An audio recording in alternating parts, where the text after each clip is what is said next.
If there's anywhere in Russia that I love returning to again and again, it's the Caucasus. With beautiful scenery, great food and fantastic hospitality, it's my favourite region in the country.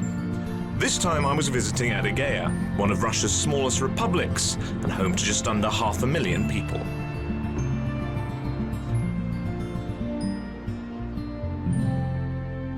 Spring is in the air in Adygea, and especially here in the capital, my Kop, which, appropriately enough, means Valley of the Wild Apples. The Republic actually lies wholly within the Krasnodar region, but it has its own distinct culture. The native Adygean population has lived in the North Caucasus since the 13th century, and it's known for its music, craftsmanship, and some rather delicious treats. Now, it won't come as a great shock to you to learn that I am a man who likes his food. So I was very excited when I heard that Adygea's most famous export is its cheese. And I'm going to get to see how it's made. And although it comes from a very traditional recipe, the production process is distinctly modern. Adygean cheese is extremely popular throughout Russia. Mild and salty, it's a great aperitif and a favourite in salads. This is whey being added to the milk now, and these curds literally float to the top. It's alive. You give it a good stir, you end up with a colander full of these lovely looking cheesy curds. Supposedly the cheese here tastes different than any other place in the whole of the country because of the diet of the cows and the mountain grass they eat. It's a simple recipe that's been used in the Republic for generations, and the factory staff are careful to make sure it looks as well as tastes right. Cheese gets flipped like a pancake to give it its distinct markings. Once the cheeses are ready, they're sent off to cool before being packaged up to be sold around the country. Unless someone gets to them first, that is. They make so much of this stuff, they won't miss a little bit.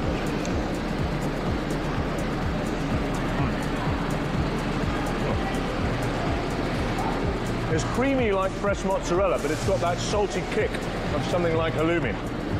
That really is a unique Adygean product. But their delicious cheese isn't the only specialty you can find in this republic. I remember when I was a child that one of my favourite stories was the tale of Moses in the bulrushes.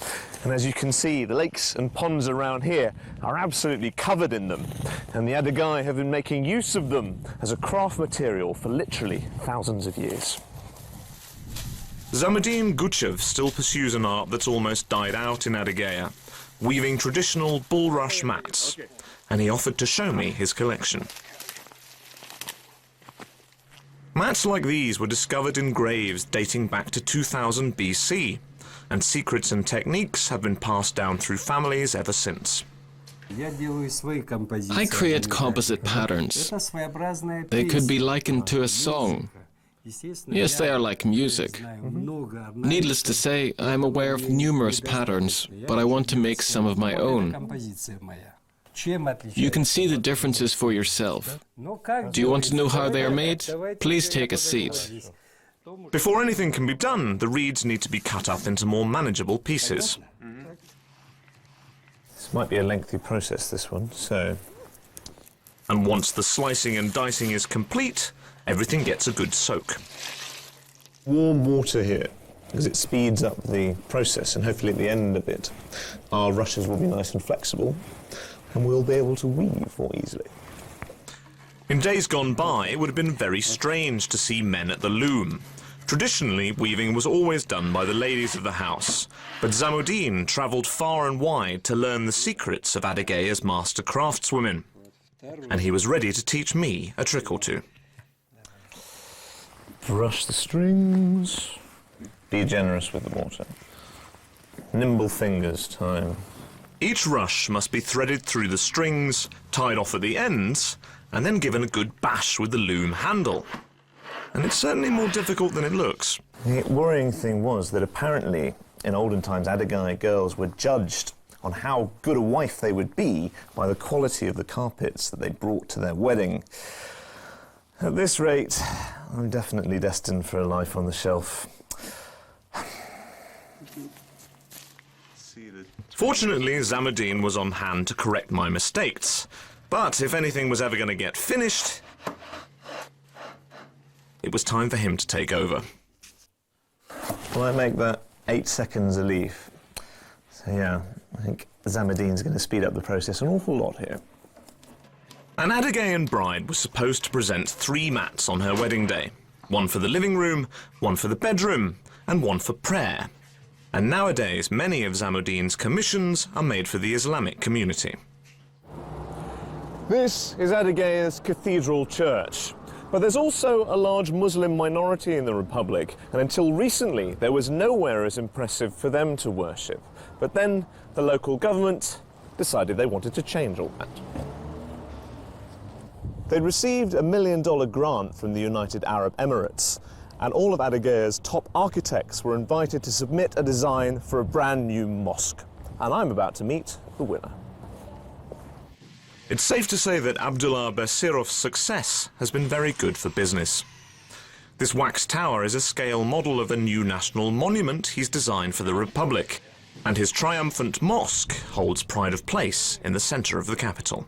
The exterior is designed to reflect elements of the male Adygean national costume, and it stands out starkly among the drab surrounding buildings.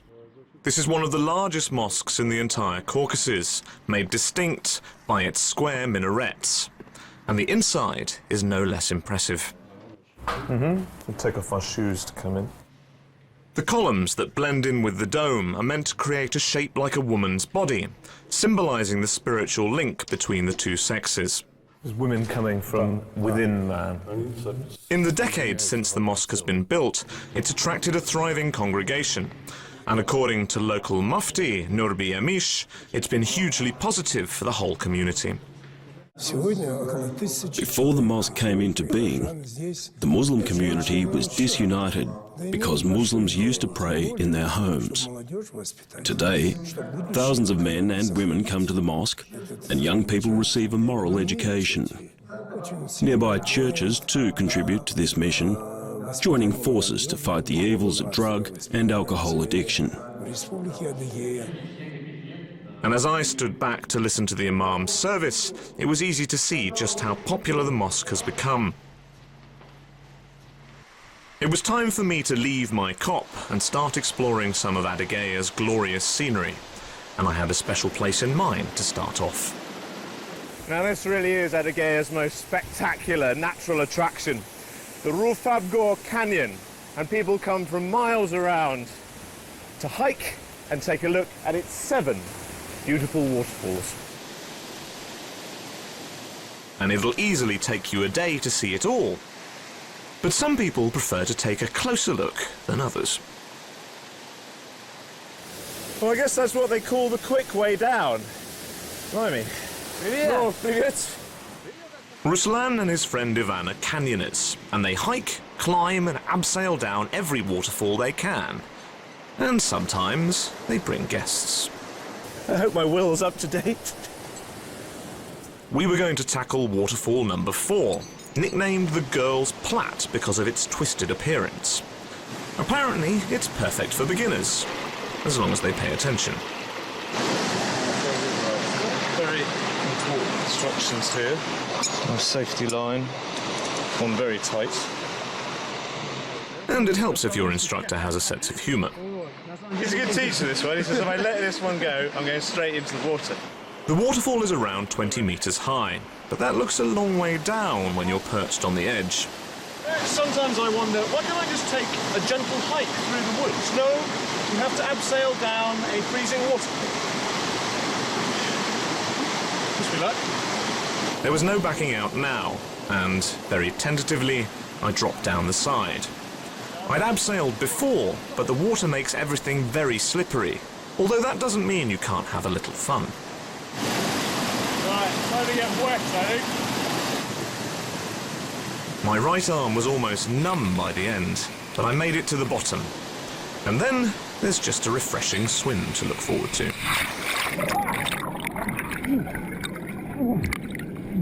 Oh my God!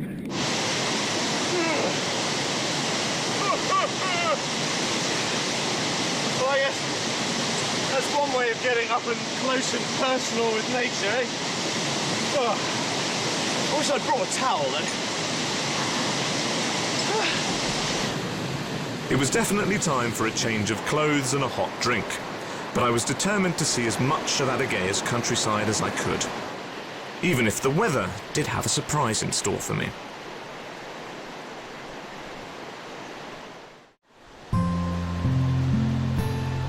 There's no doubt that Adygea's nature is its greatest asset.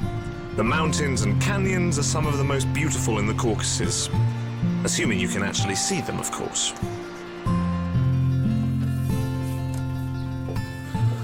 Well, this gives you an idea of just how changeable the weather can be up here in the mountains. For most of the days it's been green, sunny and lovely, and now it's like we're plunged back into the middle of winter. Glad I packed my waterproofs. And within hours, everything had turned stark white. Well, if it hadn't happened, I wouldn't believe this amount of snow could fall in such a short period of time. But it's not going to stop us, because even though we are outdoors, there is a rather beautiful indoor attraction that we can still visit. And that meant heading almost 40 meters down under the earth. It's not exactly dry, but wow, isn't this incredible? It's the Big Adygean cave, translated from the Russian, and it's the largest open limestone cave in the area. This is one of the most spectacular caves in Europe because of its wealth of stalactites and stalagmites, and it's one of the area's most popular tourist spots. Take a look at these stalactites here. Apparently it takes 100 years for them to grow just 1 centimetre. So you can imagine the thousands of years it's taken for it to get to that length. Incredible. There's a lot of ups and downs to this cave if you want to see it in its full glory. But if you do get tired, there's a natural pick-me-up you can try. Adygea is a land of legend, and this cave has its fair share. Now, these two pillars supposedly have a positive and a negative charge, and if you touch them simultaneously, it's supposed to fill you with energy. Much better.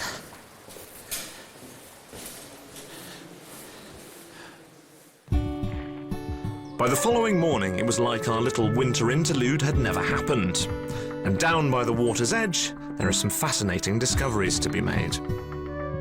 This is the White River, and it's a real archaeological treasure for the Adygea Republic because it's littered with beautifully preserved examples of Ammonite fossils, all of which date back more than 100 million years. Hopefully, there should be a great example right over here. Здравствуйте. Yeah. Oh, садись. Очень приятно. Nasz ekspert ammonitów. Nubrilov Pash has been studying Adygea's fossils for more than 25 years and has helped move the best examples to the Republic's Stone Park Museum. So you can have a look here at kind of a cross-section of the ammonite itself and the actual former remains of the animal here and all these layers that have built up over the millions and millions of years to create this vast fossil. The park boasts some of the largest and best preserved ammonites in the world, and Nubri has his own ideas about what they all look like. A Mongolian sitting on his horse here. Right, this one is supposed to resemble a Roman. It's a bit more kind of Russian grandma than Julius Caesar, but, you know, all a case of perception. And the king of the jungle is well represented too. There's animal fossils here, right? A family of lions here with the male at the top, children and a lioness here at the front. We've got a whole pride, another lion here. There's a lion about to spring. Slightly resembling Kenny from South Park, maybe. They may be open to some artistic interpretation, but it's impossible to forget that these huge natural sculptures are so ancient they were formed when this whole area was still covered by ocean, and the locals believe they have mystical properties. So here they've taken inspiration for some old Adygea legends, and apparently if you climb up to the highest point in the Stone Museum. And if we shout a particular word, it will get rid of all our negative energy and vibrations. So, Norim, what do we need to shout? Tar orupsau. Ta orupsau, да? Okay. Raz, dva, tri. Ta orupsau! And it's not just spiritual refreshment that's on offer in this republic. You just need to take a trip up into the mountains to find it. Believe it or not, these are tea bushes. And no, we haven't just hopped on a plane to China, we are still very much in Adygea. And this is the most northerly tea plantation in the world. And according to head botanist Boris Korozun, the tea plant is much more robust than you might think. This region is one of the best places for growing tea, because when temperatures here drop below zero, it's normally accompanied by snow. Our plants can withstand temperatures as low as 30 degrees below zero, or about -22 Fahrenheit. Although the cold weather does leave its mark. Sometimes we find damaged leaves like this one. This happens because of the cold. This is a seriously gourmet product that sells for up to $10 per 100 grams. And everyone here is trained to make the most of it. So this pruning is a very important process because it allows the shoots to grow back even higher, so when it does come to summer and picking time, you get a much higher yield. So we need to give them a good trim. Although you have to make sure you're cutting in the right places. I think that's just an instruction to give it more welly, James, okay? Each bush takes around 5 years to reach maturity, and when its leaves are harvested, every ton yields around 250 kilograms of precious black tea. Right, well, it certainly seems that this is a pretty exclusive tea, but apparently, if it's going to be really special, I need to go and find one more ingredient. And nothing goes with it better than another locally sourced product. Right, this is definitely the right place. Just be a little bit careful. Apiaries are commonplace in this part of Adygea, and Nikolai has one of the most successful. Apparently, it's rare for the bees to attack you here, but it doesn't hurt to take precautions. Let's stick this on. It's quite ominous sound. Now, that is a little frightening, but... With the tasty wildflowers of the mountains to feed on, a good hive can produce up to 100 kilos of honey in a season, and it was time to smoke out the bees. Well, this supposedly makes the bees think that the hive might need to be abandoned, so they start eating, and it calms them down. So hopefully, no stings. And with its 3,000 residents feeding away, I was free to grab a slice. Okay, I'm going to try and avoid the bee sticking its tongue in the comb next to me. So, moment of truth. Get this off.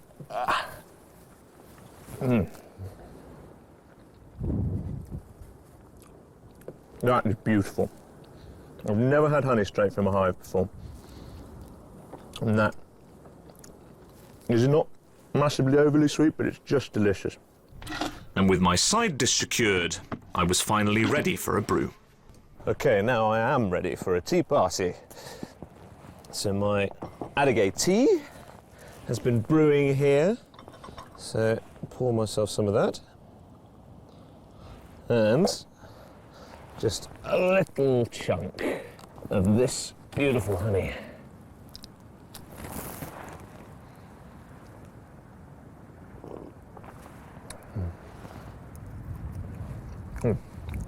Now that is a proper posh cuppa. Tea making is a relatively modern addition to Adygean culture, but back in my cop, I had a chance to take a look at one of the Republic's most ancient arts. The Adygea have always been a warrior people, and in olden times their weapons would never have been far from their hands. In fact, a man's most precious possessions were considered to be his horse, his gun, his sword, and his daggers. And the more beautiful they were, the more prestige he had. And even though the battles may be long gone, there's still a demand for these antique items of war. Murat is one of only a handful of weaponsmiths still working in Adygea, and he offered to show me where he creates his pieces. Most of the time he's restoring old weapons to their former glory, and it's a long and fiery process. If I remember my chemistry correctly, it's the end of the blue flame that's supposed to be the hottest bit, so I'm trying to get that on the silver. But the melting point? Can't remember that. Once the silver is molten, it's poured into a mould and left to harden. Hold that very strongly. So we have our little lump of silver here that should be hopefully used to decorate our scabbard once I've cooled it down. A complete dagger needs months of effort, so we were going to concentrate on one tiny piece. But even that takes some very delicate handiwork. Still some more room with this wire to thin out. If I give it a good tug. And now that we had our wire, we needed something to attach it to. Okay. I think that is done. All right. Each of Murat's ornaments is an original design, and once the pattern is in place, it's welded together. So there's our little decorative ball for our dagger, and that's taken already about 10 hours of work to get it to this stage. So look at this, and that's 3 months. Definitely a labour of love. But there's only one place where a dagger like this really fits, and that's on a proper Caucasian costume. And I knew just where to find one. Now, one thing I've learnt in my travels is how important music, dance and tradition is to the people of the Caucasus. And by the sounds of things, Adygea is no exception. And here are some spectacularly dressed gentlemen. These talented musicians are members of Adygea's state dance company, Nalms, and they're preparing for a seasonal concert. Their drums are Adygea's national instrument, although pronouncing their name correctly is a bit of a tongue twister.